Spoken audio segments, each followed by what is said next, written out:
Unleashing Leadership Potential's mobile app will enable you to view and listen to our monthly leadership conversations about leadership development through engaging with prominent ethical leaders, hearing their stories, and learning from their successes and failures. Access premium content and teachings for a small subscription fee. By downloading the app, you can access teachings from Maurice Khadebe, access monthly free content, exclusive Q&A sessions, stay up to date on our up-and-coming events. Download the app now.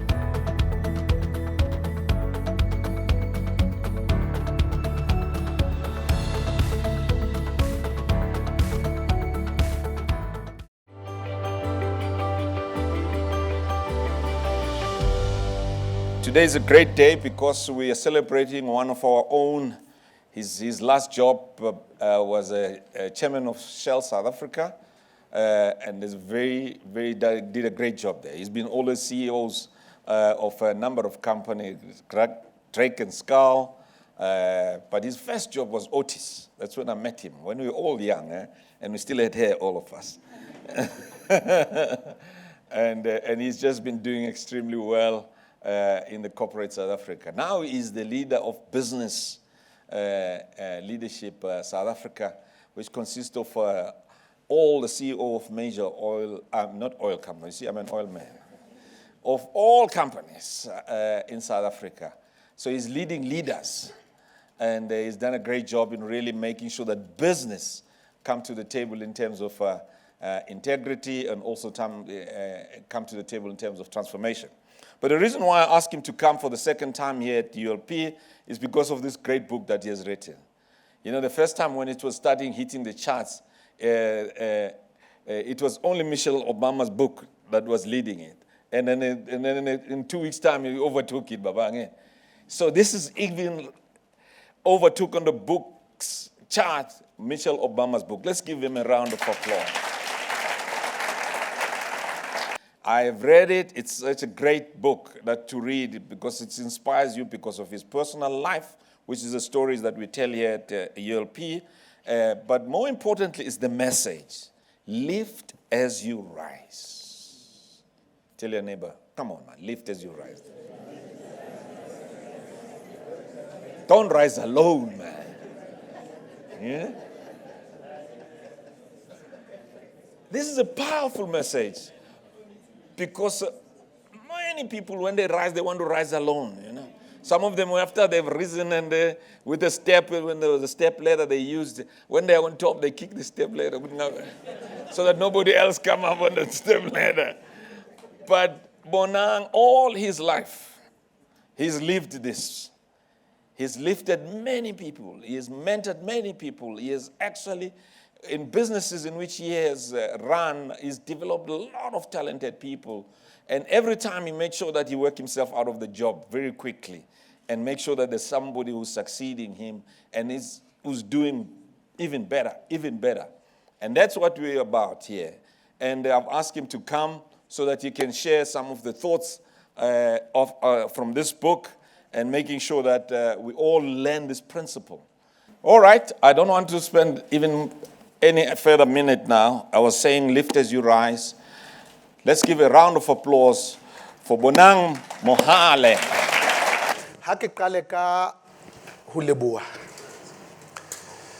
ho ananela le ho tlotla ntate Maurice Khadebe nna mme a ntswalang ke le Tebele ke moradi wa Mafaisa ke le Tebele la mthimkhulu wa Bhugane la sala Thibazela inkalankala yasemlanjeni umakhulukhulu khubu ya hae ha itshikele fatshe mo ijuwe ke marwana ya kgelwa metsing ijuwe ke magala ka nnete jwalo ka ha re kopane re le mmogo ho le hobe nonyana di dula batho ho ntso hlokala re ise tlhompho ho ra Basotho Morena Mohato le Tsie wa boraro. Setlogotlolwana sa Petele Magabane sa Mokgatšhane Lepotso sa raga Kadi le Beola yena a beotseng Ramonaheng Ditedu a dire shweshwe ka lehare. Nna ha ke mongodi ke seka mongodi. I want to be a writer at some stage. Wanna be writer. Ka ho ke a le leboa hle ba kwena. Ho ntho tsohle tsene le ka di etsa. Ho tulo tsohle tsene le ka di etela la kgetha. Gore ka jeno le tlatla mo ha ntate Maurice Radebe le tlotla keteka le qoqopele le rona. Ka nnete ke a itebohela. Le ka moso.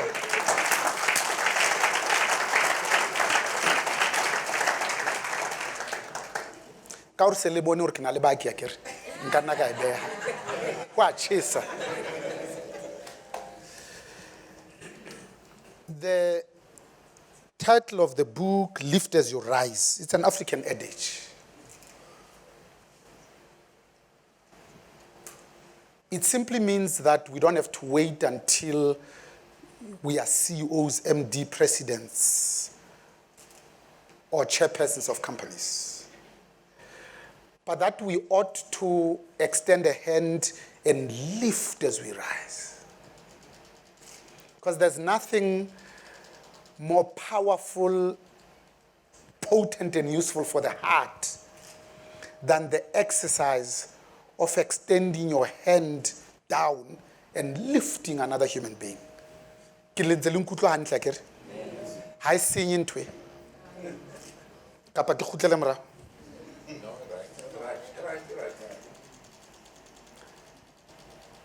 This adage says, let's acknowledge the work of helping others, because when you help others, you are completing God's work. Yeah, right. Yes, correct. Yes. It also acknowledges the fact that in the 70s, during the time of black teacher exodus, in protest against the introduction of Bantu education, and in particular Afrikaans as a medium of instruction, they coined the phrase, each one teach one, because they genuinely cared about the education of an African child.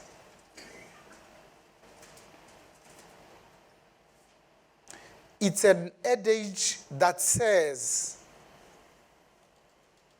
to business, because business has a disproportionate voice resources, that you cannot be an island of prosperity in a sea of poverty. That the best amongst us lead with a heart of a servant. That servant leadership is not a leader that has many servants.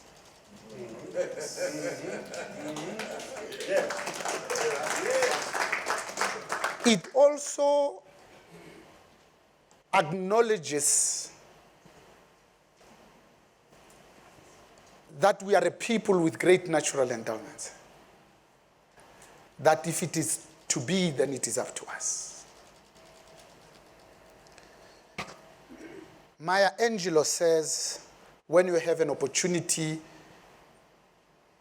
to learn, teach.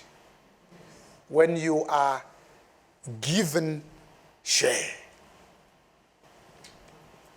You know, nature is a wonderful metaphor for business, because nature does nothing for itself. Everything that nature does, it does for others. So the Japanese say, before you become a millionaire, make somebody else a millionaire. Imagine saying that kokatle ho mo ke tswang te ba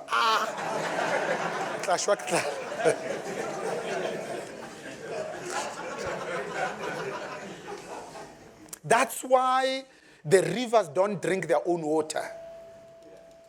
And the trees don't eat their own fruit. The sun does not shine because it needs the warmth. The flowers don't give off the fragrance because they themselves want to smell like Fontainebleau. But they do it to be enjoyed by others.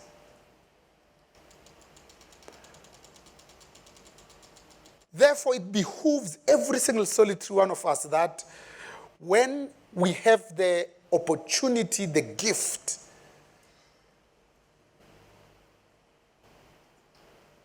to scale the dizzying heights of corporates, the more we should be lifting as we rise. That's where the title comes from. It's Lessons in Leadership. Tonight, it's Conversations about Leadership. Leadership at a time that the world is converging and disintegrating at the same time, simultaneously, concurrently, and in parallel. At the time that in the world,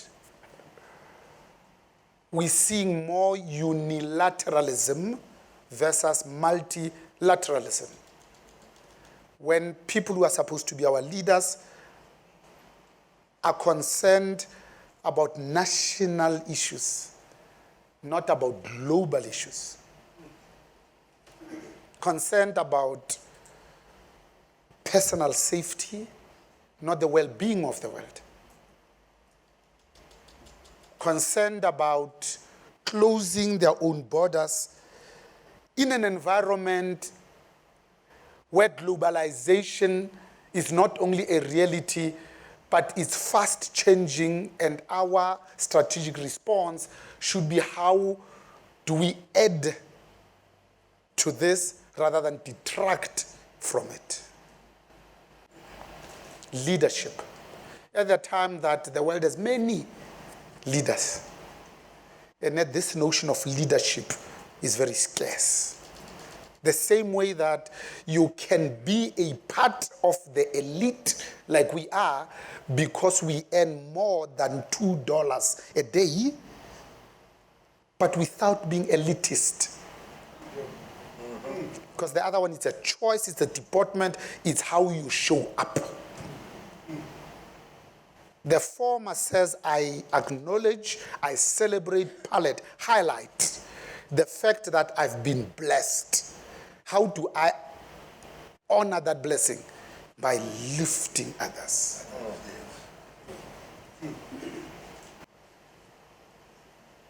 Leadership, at its most basic of definitions, it's simply how each one of us feel called upon to lead, that you are a leader. Now in business, we think less about feelings. We want hard data, facts, dispassionate truths. But listen to this definition. It says, anybody that feels called upon to lead is a leader. All you have to do is to feel.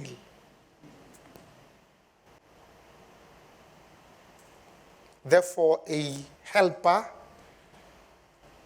a bus driver, is a leader. It does not depend on your title or the C-suite or your vocation or what you do. It's what you hold near and dear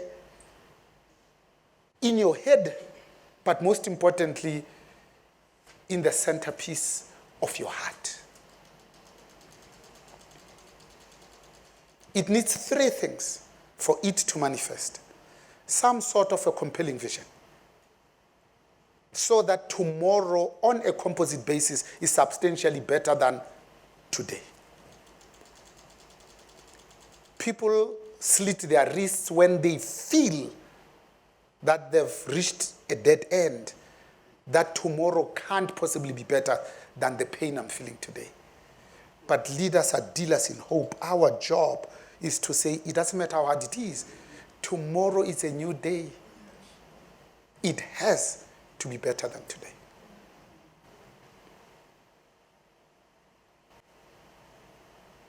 Secondly, it needs courage.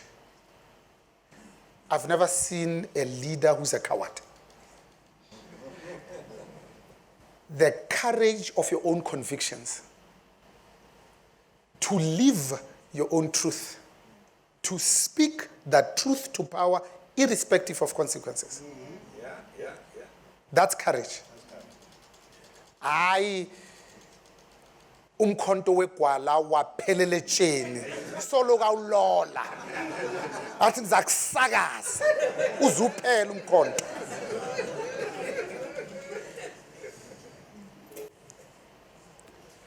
Courage not to laugh at other people's jokes. Courage to know who you are and where you come from and how you are rooted. When you start your own family in our culture, you get spoken to. Barba ulaya. How le munna bare uska ba leka wa bea mosadi letsoho. During difficult times when you lose your temper, you remember what your uncle said. That's how we became men, not perpetual boys.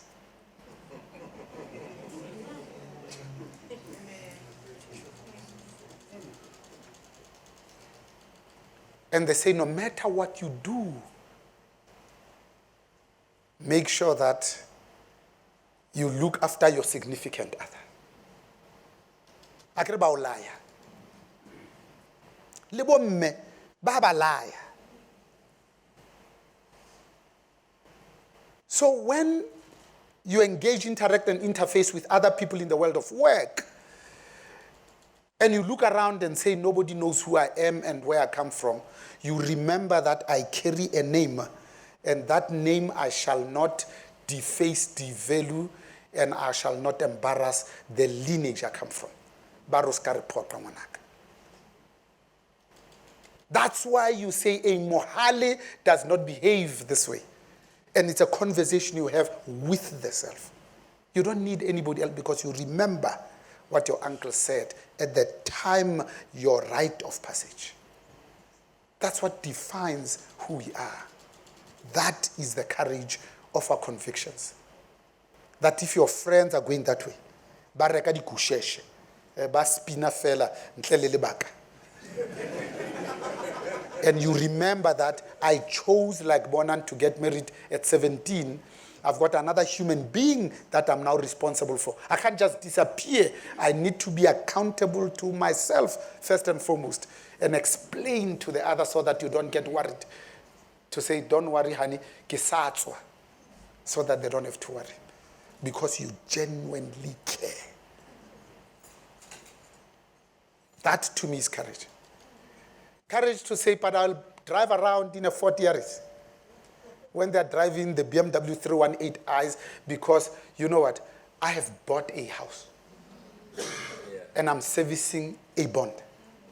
And when I get into that house, I look around at the neighbors and say, "Batamponela matswele, I need to put curtains." And that weekend, you say, my Mohale Mohahadi are coming to visit. Ba dula kai, I need to buy a bench. Look at how focused your life is. That is courage. And you don't have to explain this to your friends. You are at peace with your Toyota Yaris. Because you're competing only with yourself. Yes. Not with others. That to me is courage.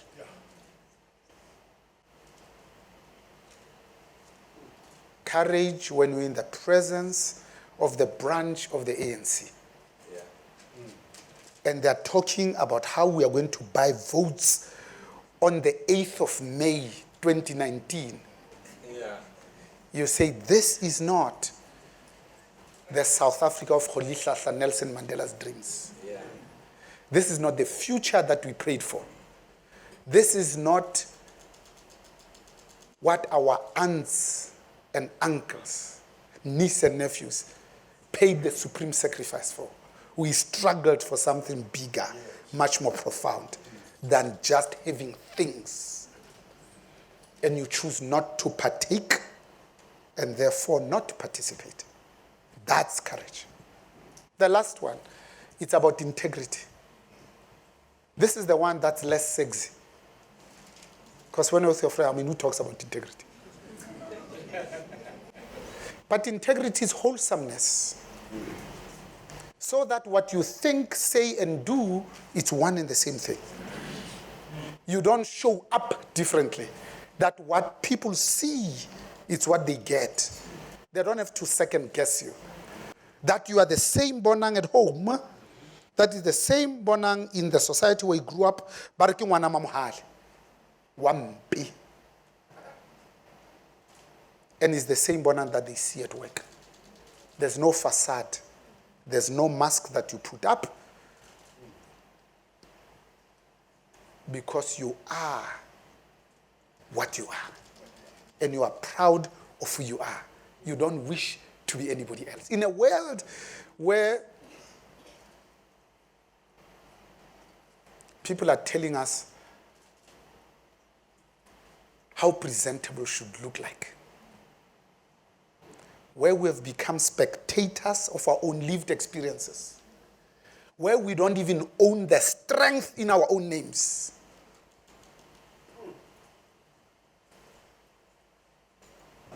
Integrity. It's about doing the right things, not things right. We stole right during the first original scene of Sarafina, when we gave 30 million to Bongeningen, a talented actor, accomplished writer, and said, educate our people about HIV, knowing that that project cannot be more than just 30,000 rands, so that our movement can eat. That was the original thing. That's not integrity. At the time that Rolihlahla Nelson Mandela gave us the agency to walk tall and with pride, whenever we traversed the world, to show your passport with confidence and say, a South African, of course.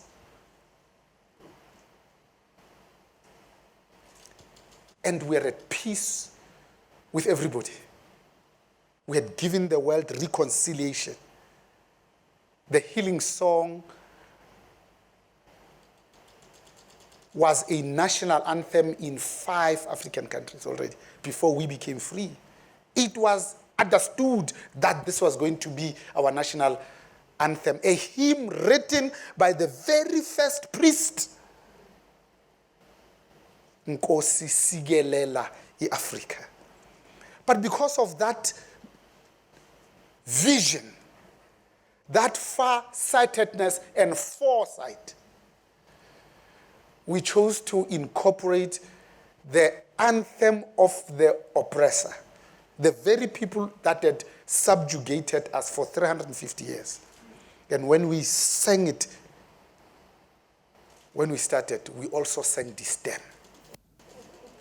I remember Teflop, Mandela came, we were part of his entourage, and these militant students sang only the healing song.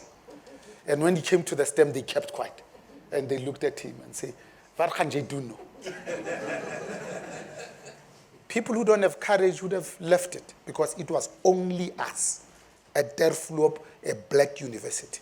His alma mater and that of Gabriel Robert Mugabe, amongst others. Mandela stood up and said, "Sobe niyenze lento. The national anthem also have this stem. Let's start from the beginning." With the tail between our legs, we sang this stem. That was reconciliation. We chose the most complex flag in the world. It's the only one that has as many colors as we do. So that all of us can stand under this flag. And by so doing, he gave us permission to be a people with great natural endowments. To look at South Africa and say, it's our very own, because we're outside. 1995 came, we won the Rugby World Cup. We even understood how rugby works. the only country in the world that hosted all 3 World Cups. Cricket, rugby, and soccer.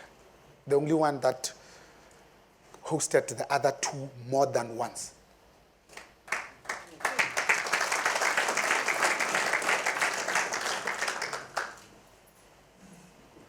He had the courage to give us this reconciliation and offered to break bread with Verwoerd's widow, the author of apartheid. On page 9, who said there's no point in teaching an African child mathematics and science because they will never rise above certain forms of labor. But he did. To send us a message to say, when you are in a leadership position, you walk and talk like a leader. You stop acting like a victim. And from that moment on, we understood at a profound level that equality is not justice. Ke a leboha. Morenaka. I'll repeat that for impact. That equality is not justice. He left the work of justice for us to complete. Justice to complete. So that we have a piece of work. And in all our attempts with leadership and this conversation, what we are trying to do, the very essence, is only 2 things. To help our people to see around the corners. That's all we are trying to do. Because if it took me 30 years to be an MD, it should take you 10. Yeah.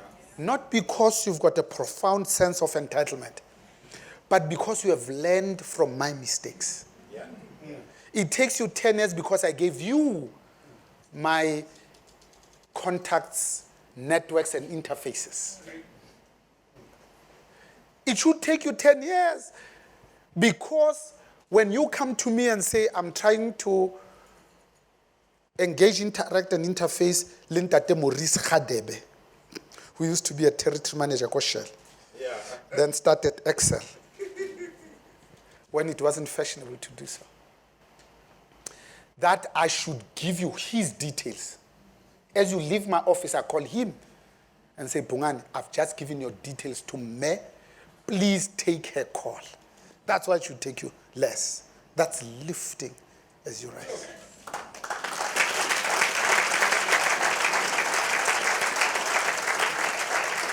The second thing is to try and help our people to always ask the question, so what else is missing? Because it was TM who said, if we don't think for ourselves, we place our future in the hands of others. It is up to us to create our own new world. When people talk about the 4th industrial revolution, the Internet of Things, artificial intelligence, driverless cars, cryptocurrencies, we then say, as Africans, what does it mean for us? Are we going to be followers like we have been with all other technologies and the 3 other revolutions? Or do we have an opportunity to leapfrog the rest of the world? Like we did with cellular telephony. Because everybody else was digging trenches. That's what Telkom did. With cellular telephony, it was wireless. My first one was a weapon of mass destruction.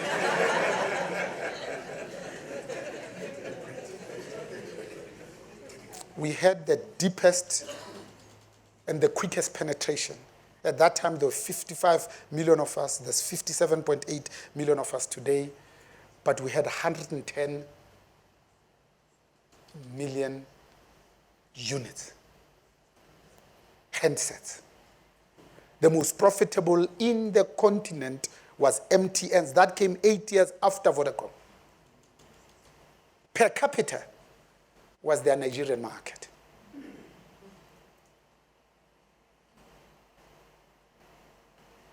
To always ask the question, so what else is missing? So what else is missing when there's 57 million of us, 58 to round off the numbers, and yet the math doesn't add up?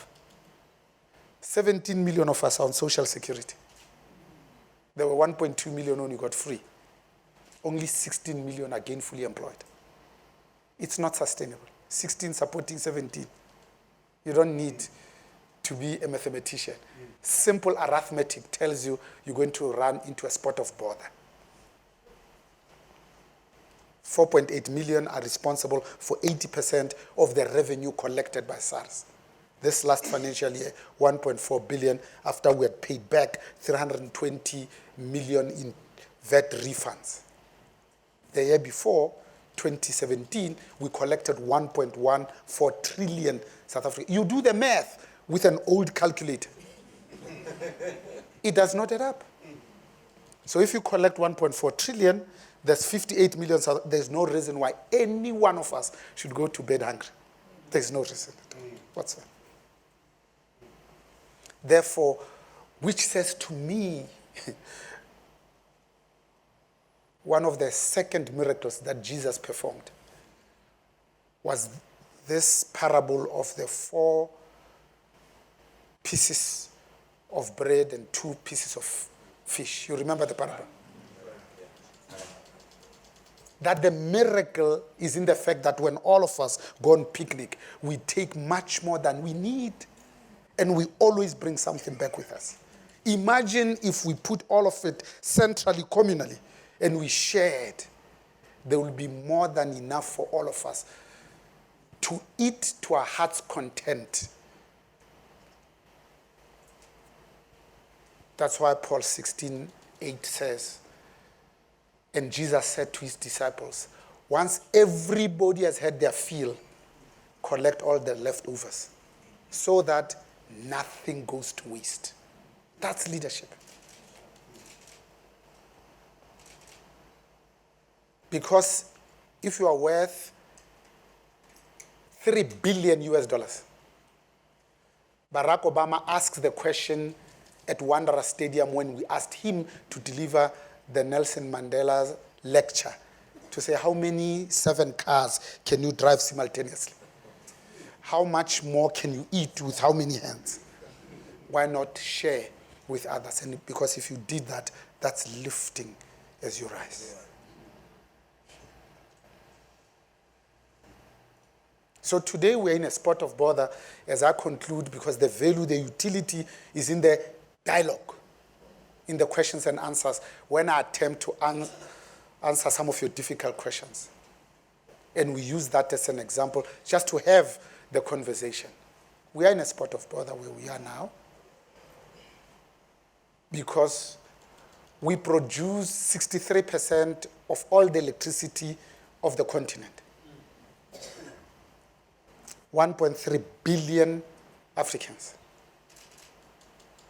54 African countries, we speak 2,000 languages. 30.3 million square kilometers of coastline with a continental GDP of $6 trillion. The biggest economy being Nigeria with 170 million people at $420 billion. South Africa, 350 billion. Nigeria has a plan, integrated energy plan, that says they want to be at 30 gigawatt nameplate generation electricity by 2030. Before we built Midupe, Kusile, and Ingula, we were already sitting at 43 gigawatts. With Midupe and Kusile, we said we're going to add another 9.6 gigawatt. Except the people who entrusted with building these biggest coal-fired power stations. We are the 4th largest utility in the world. 193 countries who are members of the UN only. 222 countries and locations. And we decided to build the biggest coal-fired power station. Nobody has this. Nobody. We are. We decided to build the biggest. But no, we don't want to build one in a modular fashion. Like you do in a house, if you don't have money, you have a stand, you build a garage first so that you can sleep and watch your bricks.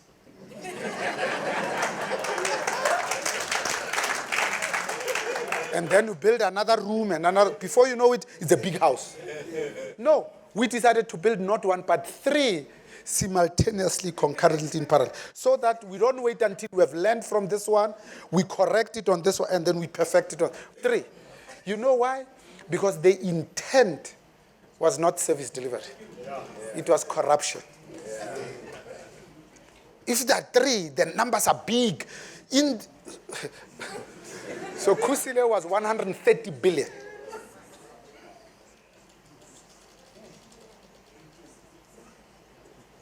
By 2015, when it was planned, it was 60. Midupi, 140. By 2015, it was 70. Double. And you throw in Ingula, the biggest hydroelectric power, the numbers become staggering. Even the former president, in the last regime, because it was a regime, would get confused by the numbers.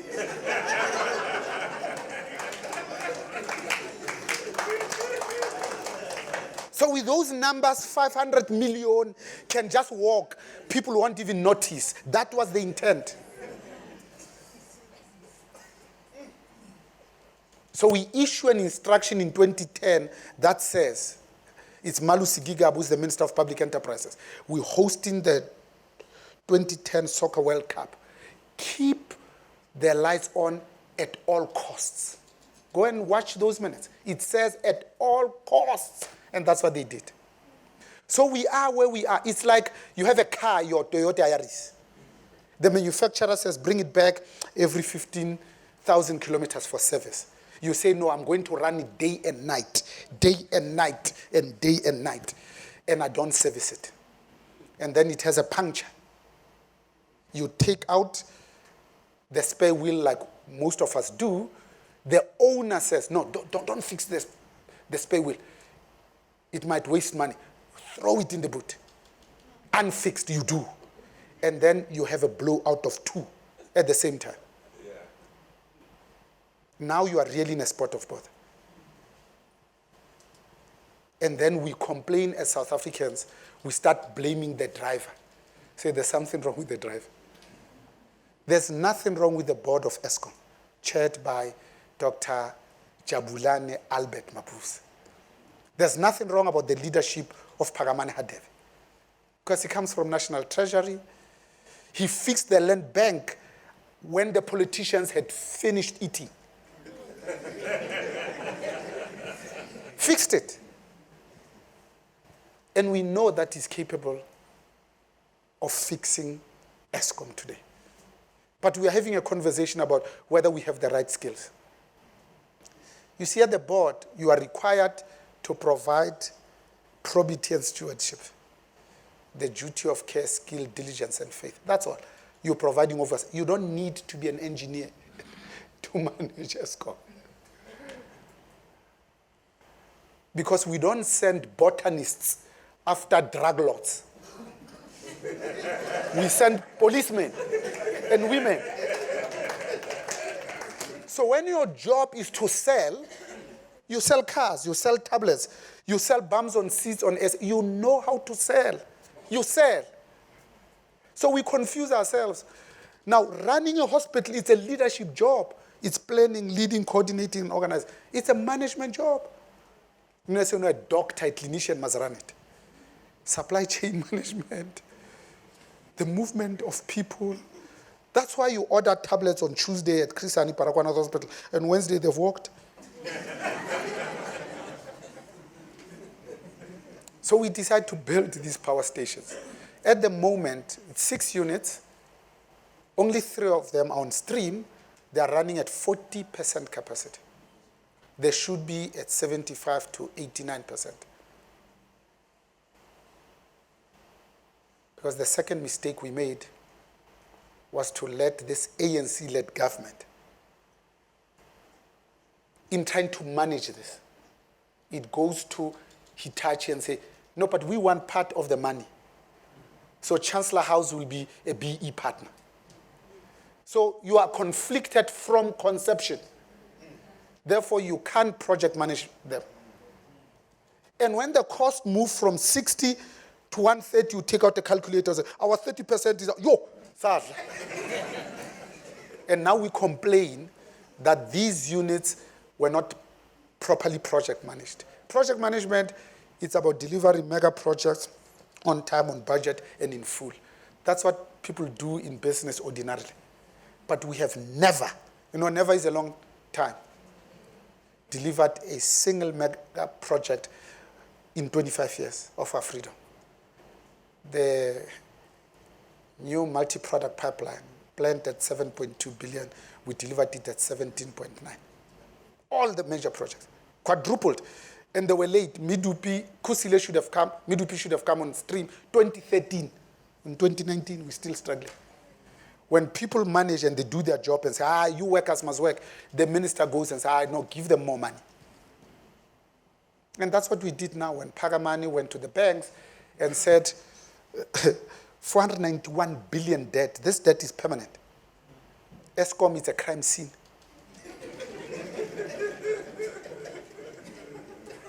There are three major costs. Is the cost of coal. Together, the contracts are signed, we'll get to that. It's the cost of labor.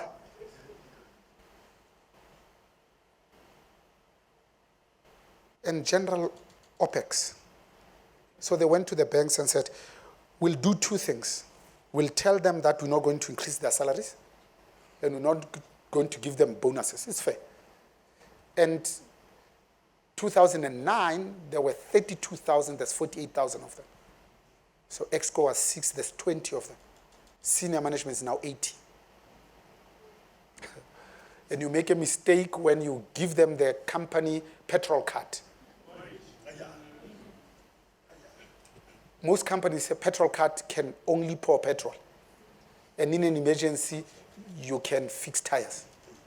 No, the one at ESCOM says, this card, you can pour petrol, but also we pay for maintenance. So guess what happened?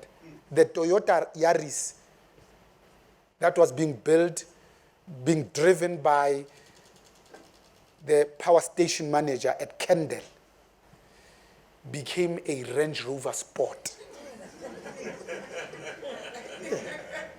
Yeah, because people are not stupid. They say, I've always wanted to show them.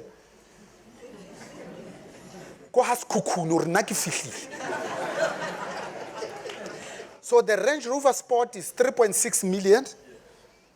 So I'll buy it fourth hand for 600,000. I know it's going to have problems. I know the gearbox is going to give up. But no, my card pays for maintenance. So guess what happened? Now the cars that goes to the power stations are all probably 4 times because we're not paying for the petrol and the tires, but also for the maintenance. Because we let clinicians manage hospitals. And we think that Pagaman needs to be an engineer to manage ESCOM. I said, I'm concluding. So now, we run around the world because we are panicking now. Remember, we are the only ones with these mega coal-fired power stations. So we say, no, we want other engineers from somewhere else in Italy. They run a company called ENI that is good at renewables to come and advise us. In their country, they don't have this coal-fired power station, this big. They don't. But because there's something wrong about Africans, we believe everything as long as it's not homegrown. Let's bring them so that they advise us. We've got 10 commissions now looking after ESCOM. There's a board looking after ESCOM. There's a minister looking after ESCOM. The president will have to make a call. You can see how you have made the job of Pagamani Hadebe, an effective and efficient leader, impossible by the decisions that we have taken, because we have not been thinking about yesterday, we've been thinking about the here and now. It's wonderful to be in the presence of dignified greatness from the black pool of excellence.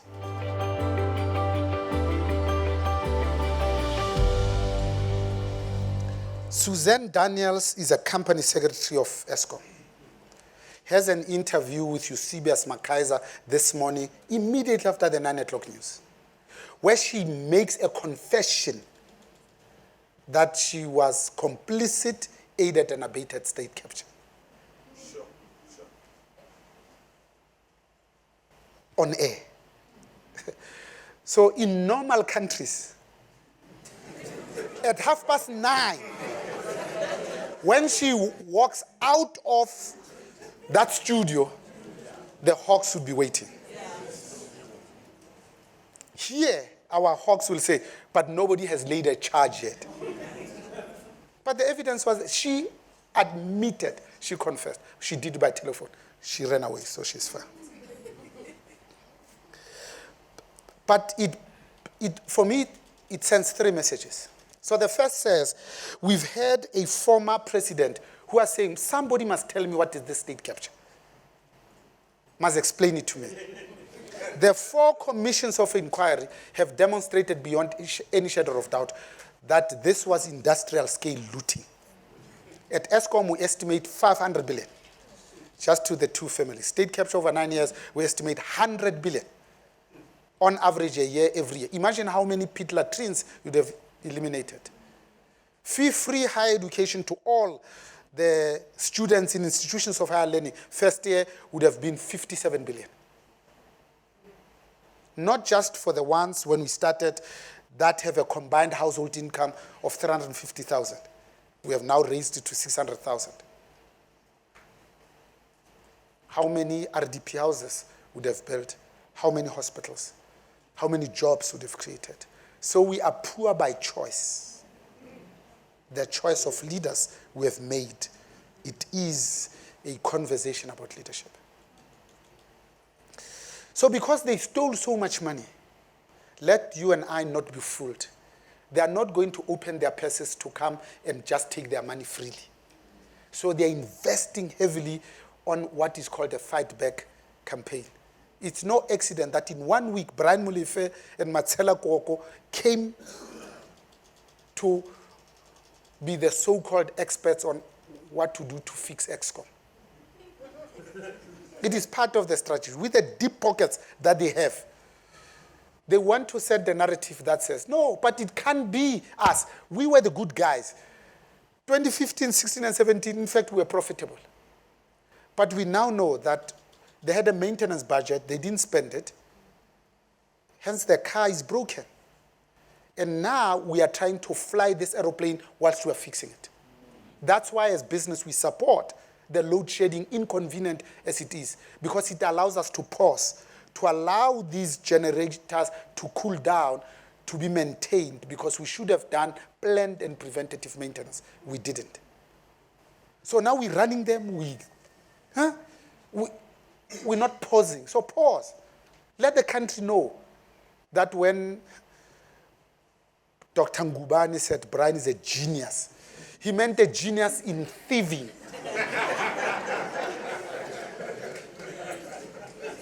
So Matsela Koko can't tell us. Now he's on Twitter, paying lots of money, positing himself as a world authority on fixing the problems at Eskom.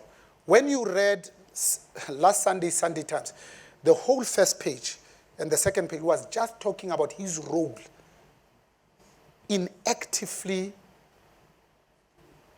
raiding the supply chain to ensure that the Gupta companies get this, and how much he personally banked through the accounts of his daughter, because in Africa there's no stepdaughter, and the wife.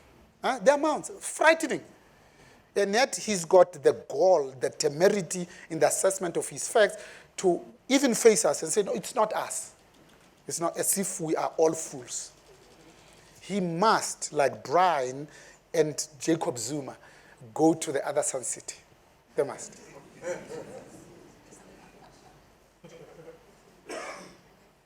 If I was the state president for a second, I've got no ambitions, no political ambition whatsoever. I'm a businessman. Business is much better. We report to fewer shareholders. 57.8 million. Angsana inwele nkosi.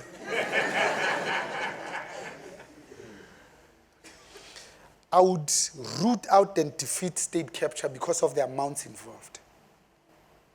Number one. Number two, I would ensure that our people enjoy the economic growth that is commensurate with their potential. Let me explain.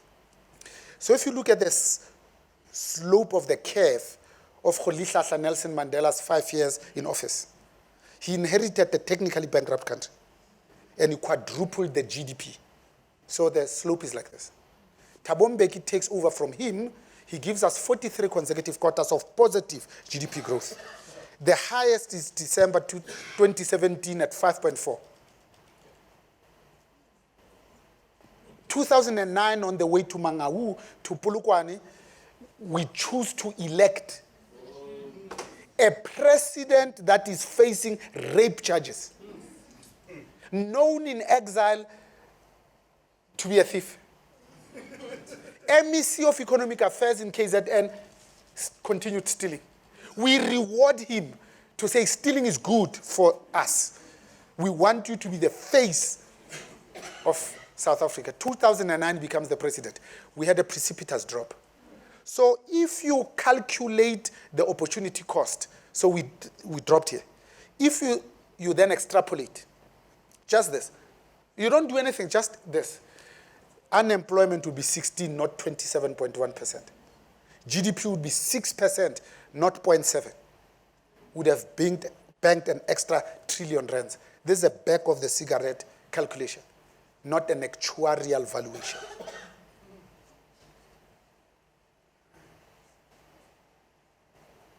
Because when the economy grows, then we can talk about the redistribution of wealth, not the redistribution of poverty. Today, poverty still has a black face. We need to change that. The third thing I would do is to ensure that our people have jobs. Remember I said the math doesn't add up. Most structures of the economies in the world, they are diamond-shaped. Small group that is super wealthy, small group that is super poor, a huge bulging middle class to support. The South African one is a triangle. The bottom is huge of people who are super poor, who live on less than $2 per day, combined household income I'm talking about. The elements that were present during the Arab Spring are here with us immediately as we speak. Our people have been very patient. So that and we talk to business to keep the current jobs. That's why we went to this job summit. So that we can create more jobs. But jobs are created by the private sector, our members, 86 CEOs. Government, private sector, members of BLSA employ 13.5 million people. Government, all three tiers, 2.3 million. We've been paying these 2.3 million more and more money, and they've been doing less and less work. It's an open secret that if you work for government today, you come in on Monday, you hang your jacket so that they can see you there. You go back and run your 8 taxis. Month end, you come in, you take the jacket, you exchange it with you continue to be paid. And I gave an example of the numbers at Eskom. SAA has a third too many people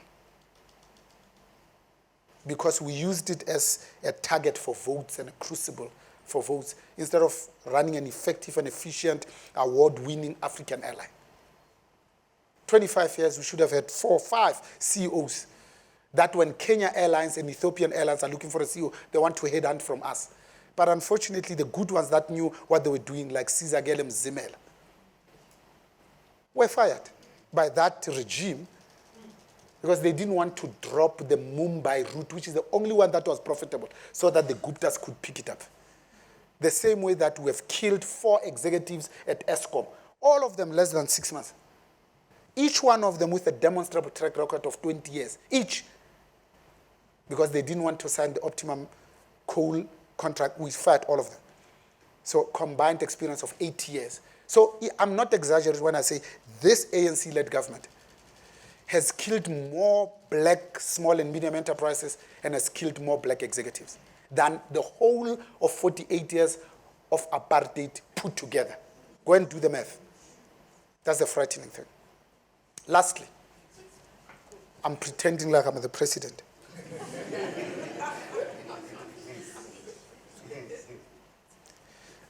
I would insist on ethical leadership because it's a leadership conversation. Ethical leadership gives you good policies. That makes it easy for you to attract and retain foreign direct investment. The economy grows. Jobs is a logical outcome. You don't need to be a rocket scientist. So Matamela, when he started, he was quite brave. We don't know what he's managing. But he's not our second chance. He's our last chance. Yeah. Last chance. Because if we mess this up, we'll be another failed African country. Yeah. So he's a deputy president of the country, but he's elected on the 19th of December 2017 to be the president of the ANC at Nazareth, 54th elective conference of the ANC. On Thursday, we have breakfast with him at the Hilton pre-Davos World Economic Forum, the 47th Summit of Summits.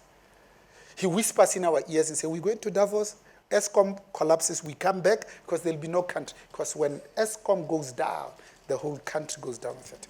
It's 2/3 of the debt and government guarantees given to more than 700 SOEs and state-owned companies.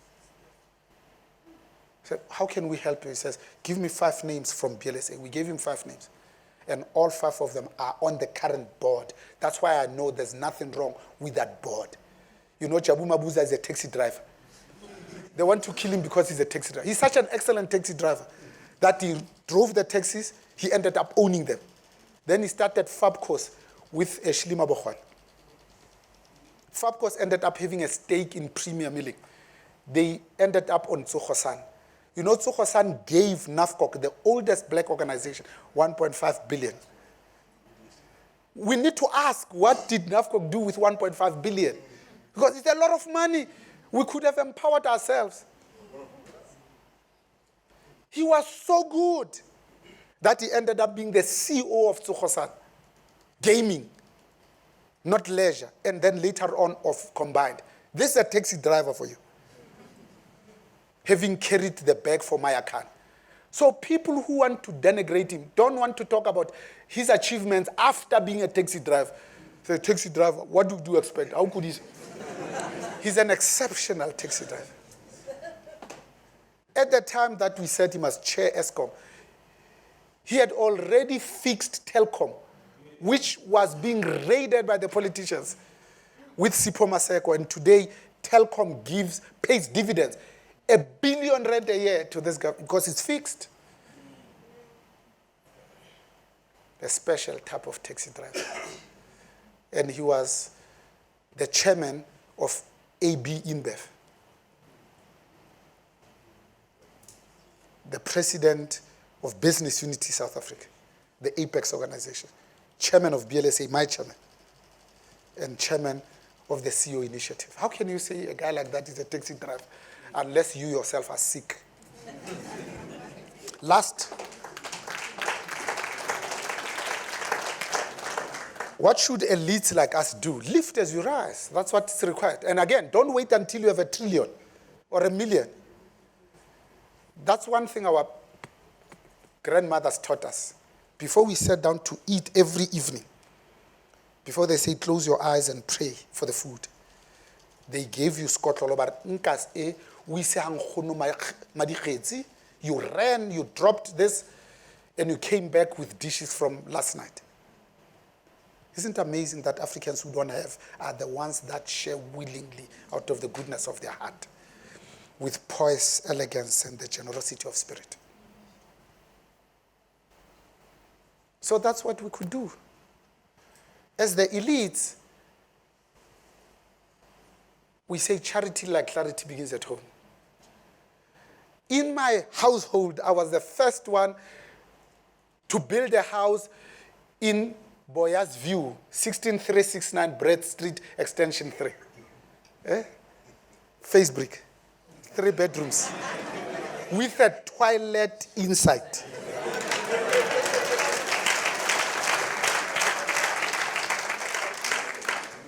Bonded. So when they went on strike and said, we're not paying electricity, I said to Susan, my darling, runa rea unam, rea patala, rea service a bond. First. So when you are in that fortunate position, you invite your parents so that they can see the bath. Neksapa ka skotlolo. So skotlolo wa sisa ka mo bedroom ya bashimane. Hona le bedroom ya banana. So you take off your shirt, you're up to here. Outside. You're going to school every morning. Then you take it inside. You drop your pants, you go into the skotlolo, and you do the rest. We did that every day with the most amazing joy. Now I bring my own parents and say, Ma, you can light this whole bath. I'll fill it with water up to here. So what are we required as elites? To make sure that the siblings, your own that come after you, that they get the good quality education that you yourself didn't get. Nobody should ask you. Je moet net doen. When they say 4th industrial revolution, here's an iPad. Here's a laptop. What phone are you using? Samsung or you must give with the expectation that they must do their absolute best because they don't have to worry about accommodation and about fees. They shouldn't be the ones that queue for NSFAS because you and I can. That's what elites do. What should elites do when they are in business and they are called Morisi? It's called Senior Vice President Kosasol. You must see that thing. It's a huge she-elephant. When you go to his office, you go through a PA. It's called an executive assistant. How about a cappuccino? Or tea or coffee? So when you are in that position, business must lead in the interest of time on these 6 issues. And I call them big burning platform issues. Business must lead on land reform, not just expropriation without compensation. Because chapter 25, article 3A in our constitution, line number 3 says, when conditions of fair and equitable have been adequately fulfilled, compensation can be down to 0. Our movement, ANC, they were lazy to read that part. Now they go and take a resolution and say, no, we must expropriate without compensation. It's already there in the Constitution. You can take land today without compensation. 0 means no compensation. No. The same way that they take a resolution that we must review the mandate of the Reserve Bank to include jobs and growth. The mandate of the Reserve Bank, it derives directly from the Constitution. Monetary policy, inflation targeting. The 3rd mandate says, and listen to the words, it's about balanced and sustainable growth. It's already there. You go for 3 days, drink your orange juice and say, no, we must resolve to ask them to do this. So we must lead, because the conversation is not expropriation without compensation. The leadership conversation is 3 things. Land restitution, because land was forcibly taken away from Africans to create these cheap labor reserves because they said tax you must pay in cash. You couldn't pay it in cows. So you had to go and work in the mines. So that land needs to be restored to their original owners. Nothing was paid when it was taken forcibly. In fact, if I had time, I would tell you that expropriation without compensation happens for the last 10 years. Each time a mine gets surface rights, those Africans that live there get forcibly removed with 0 compensation. It's still happening today. The other one is land redistribution. Because 90% of the population is being squashed into 13% of the land. But you know what the National Party did, which they don't tell us publicly, is they went and studied the geology of South Africa. And they said, this is good for maize growing. This is where the gold is, the diamond is. The one piece they couldn't get is because the German missionaries in Northwest at that time held the title deed on behalf of the communities.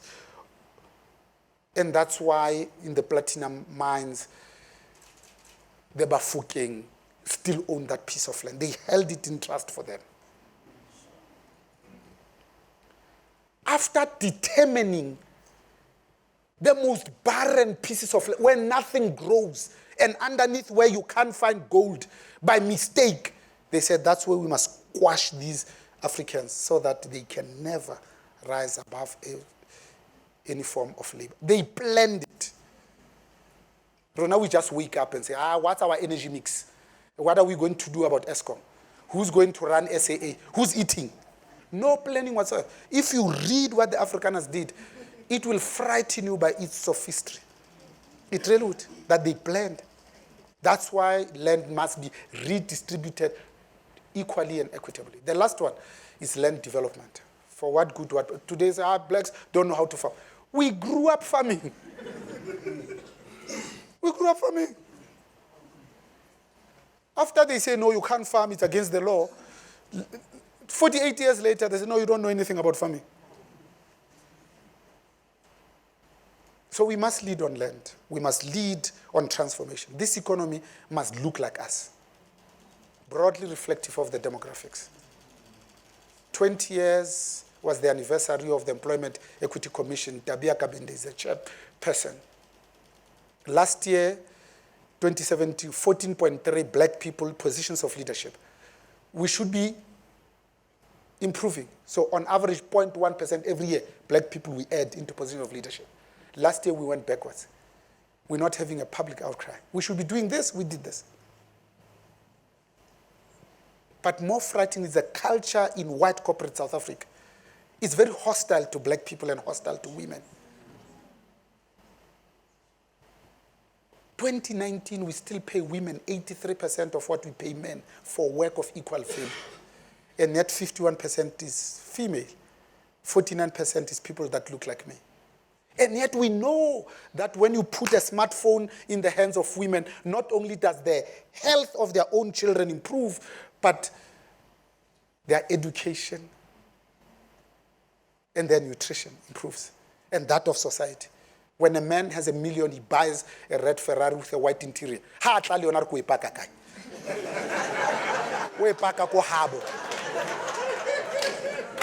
When a woman has $1 million and says, oh, I'll put a roof over my children's head, I will educate them, I'll take them to the best hospitals, and I'll give them the best education. We know. That's why transformation is the second thing that we should do, as it is the third. We need to help in leading, getting out of this financial crisis. You can't steal this amount of money relentlessly for 9 years and you are not in trouble. It was feeding at the trough. The fourth thing we need to do, I said, is jobs. Here are the last two. The economy must be growing. You know, we are the only, it's education. We are the only country in Africa that became free from our colonial masters. And we did not intentionally improve the quality of our education. We didn't. Every single solitary one of them, they saw that as their passport to riches, to well-being. Kwame Nkrumah of Ghana, 10 years into democracy, 80% literacy rate. 10 years. Even Gabriel Robert Mugabe, with the 1,001 challenges that Zimbabwe has today, 94% literacy rate. Rona, OBE. 30% pass rate. The first minister of education in LA, Professor Sibusiso Bengu. And that 400 members, they did the absolute best they wanted to learn. Since then, the wheels have come off.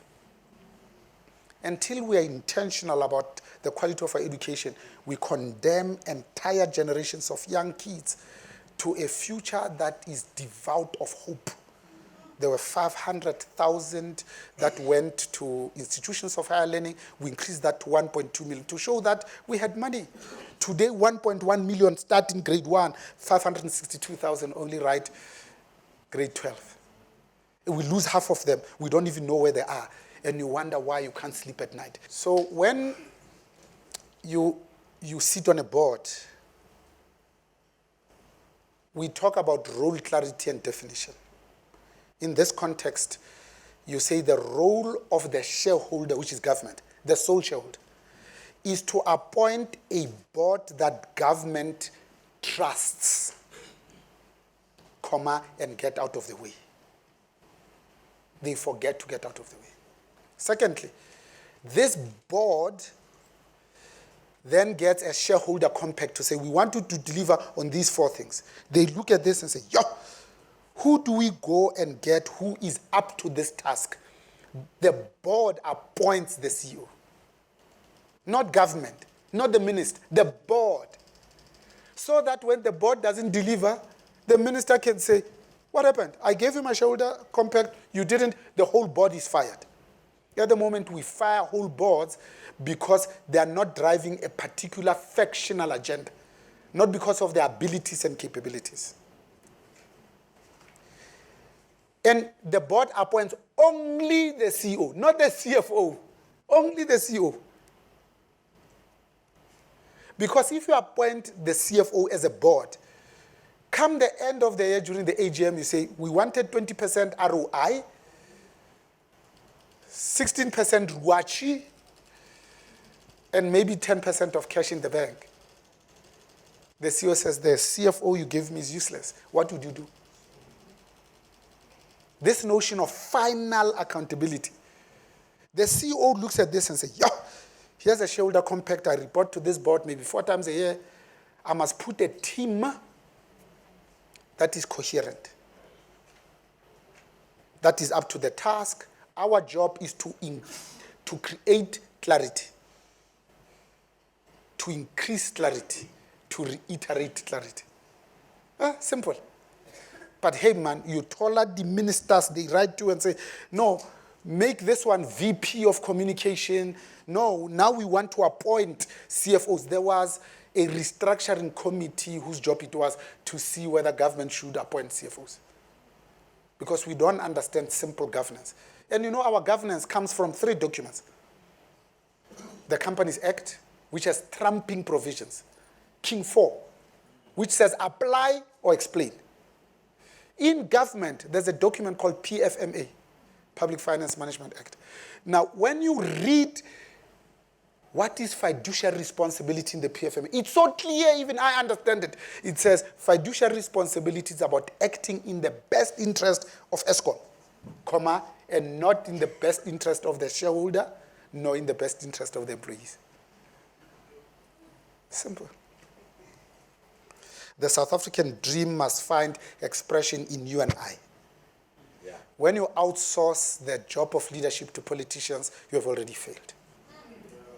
When the politicians walk into the room and you stand up as if you work for them and you have forgotten that they work for you, you have missed the mark.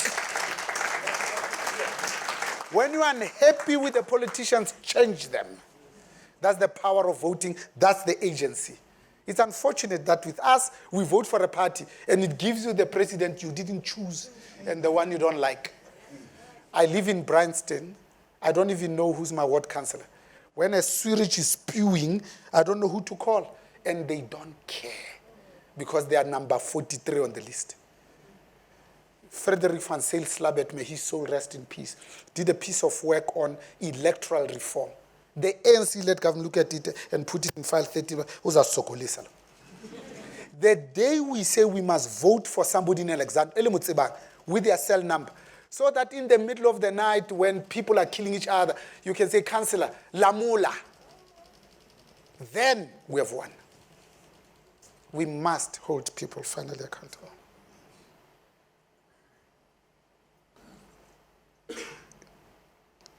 You see, it's a wrong narrative to say business is the enemy.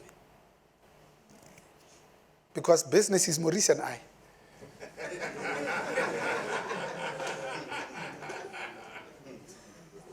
It's not right to say business is white monopoly capital. Because the last time I checked, Maurice is not white. We said this to Jacob Zuma at Sfako Makhato, presidential guest house. He said, Mohale, umzwanele Jimmy, untengi nbize, nina ebusa, ningabelungu, unfolding a transformation. He says it himself. But nyan begala, nonke nimnyama nititsu, ba pila belungu.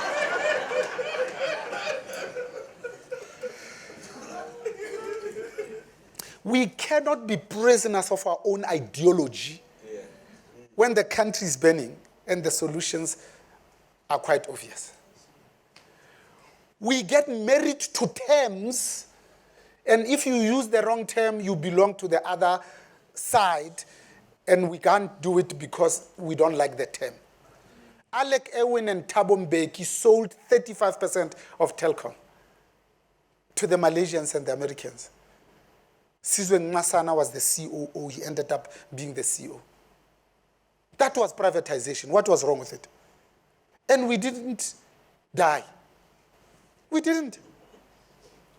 We sold 20% of SAA and we paid 1.4 billion US dollars to Swiss Air. And they said as part of the deal, we can send 147 technicians to learn how to fix planes, because when you do a check, it's 3 million US dollars for a Boeing 737-400, 388 passengers with 38 crew members. That's 980 kilometers an hour, 198,000 liters of fuel.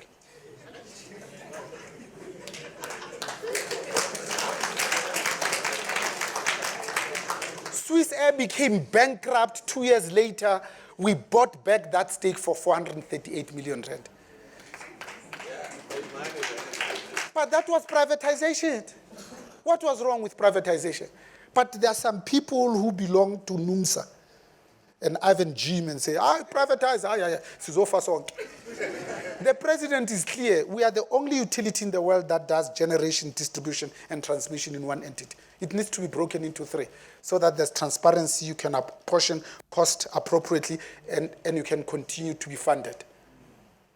Unions say, no, but we can't be told by rating agencies now. For 20 years, they told us that we are the best in Africa. We loved it. Now they say we are below investment grade. You see these people. But gosh, we inherited that capitalist system, but we refused to manage it. South Africa's problem has nothing to do with the availability of resources, but with an inability to manage, plan, lead, coordinate, and organize.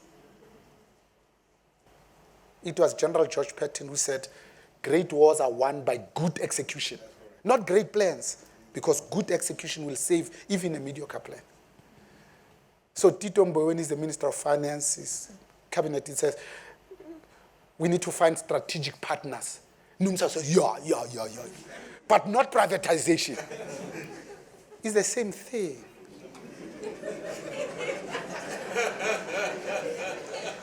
If solving ESCOM, whose debt is permanent, is finding an equity partner who's willing to buy it, why don't we take the money? We took the 20% that bought partner ABSA by Barclays, and they paid us to change the name. And Maria Ramos was the CEO until 28th of February. We took the 25% from the Industrial Corporation of China, buying into Standard Bank. And that year we celebrated that the average FDI for the continent is 2%. We went to 4%. And we didn't complain. So we are not politicians. Maurice and I are business people. We understand internal rate of return, return on investment, return on average capital employed. We understand NIBIAT, EBIT, and NIAT. And we can run our own businesses. And we're not too poor, and it's not a shame. It's good.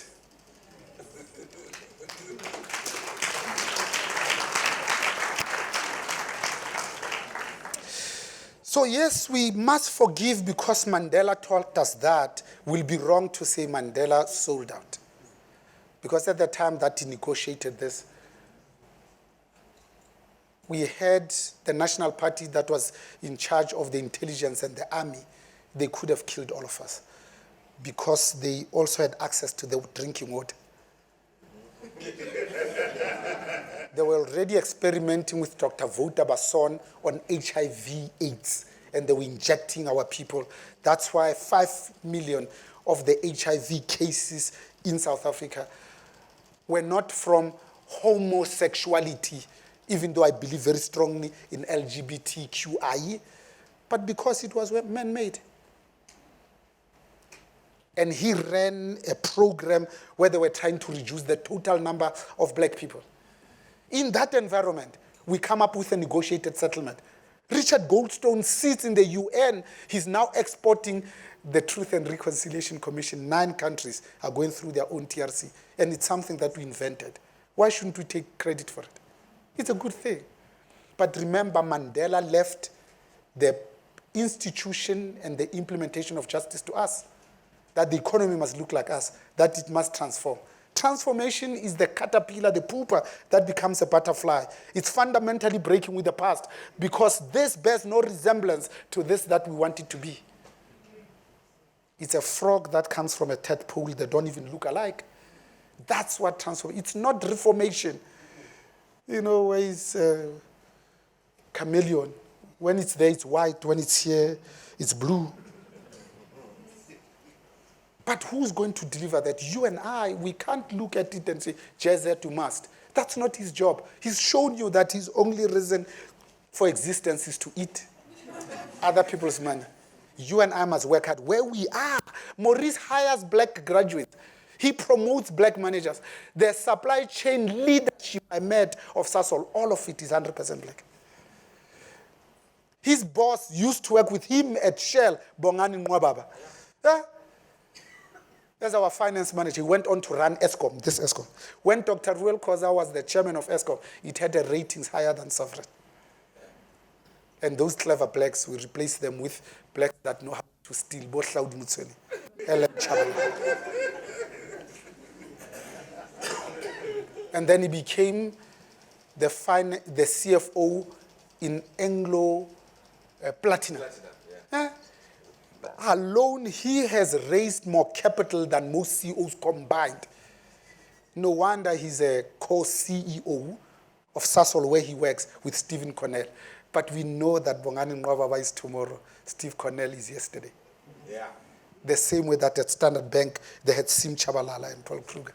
Yeah. And Paul Kruger is gone. And Simpure Chabalala is the only soul standing CEO. That's transformation. That's what we need to be celebrating. Sisimbali, with state-owned enterprises and privatization, I spoke a little bit about mentorship and what you do and how to behave in about. Let me just conclude by saying you have been generous with your time. I spoke a little bit about education because that's our surest way that you can be born in an informal settlement of Alexander. With 23 years, be able to buy a house in 23 Chesham Road in Bryanston. Not because you want a tender, because you've earned it, you deserve it. Because you see, when one steadily burns the midnight oil, one gains access to the domain of knowledge and wisdom, the world of meaning, the world that has no frontiers, the world that cannot be conquered without a persistent crusade. Africans are a resilient bunch. We are not looking for perpetual crutches against which to lean for the rest of our life. We're looking for boots and straps to lift ourselves with those boots, because resilience in Africa is much more than the food, energy, water nexus. Ke a le leboha hle bakwena.